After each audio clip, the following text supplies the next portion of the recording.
this is Mami Lisa. So, ang customer ko ngayon ay ceramic.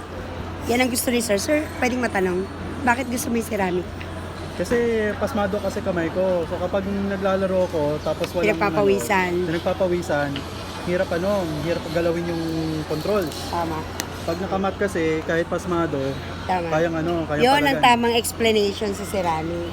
Pag player ka, kailangan talaga ceramic ang ginagamit mo kasi para hindi pagpawisan ng kamay. Usually kasi ang mga customer ko dito sir, privacy, mga ganun. Yung mga anti-chismakers, ito na lang din nagkakaroon ng ceramic. Bihira lang. Bihira lang.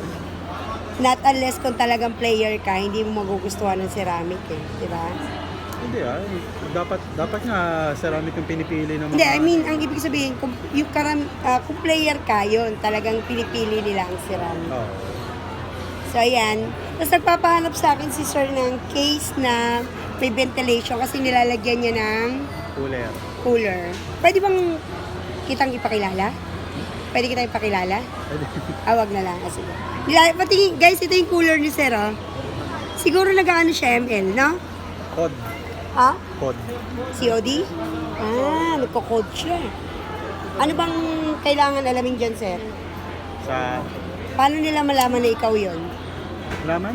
Oo. Mahilig na naman ako maglaro ng code. Yun lang. Hindi ka nila pwedeng i-follow? Wala akong page. Wala? Pero normal lang ako na manlalaro. Hindi naman ako content creator. Okay.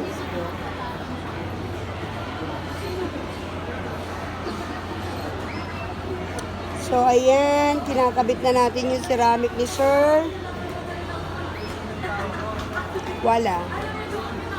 Isang lang, no? Galing ko, no? Perfect. Ang tanong, so, syempre, linisin muna natin yung kanyang lens. Kasi, parang wala naman siya masabi, di ba?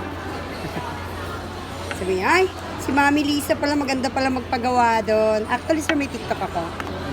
Mami Lisa. Hello! Ayan. Ayan, ito. Ayan, sir. So, ayan lang, guys. Bye-bye!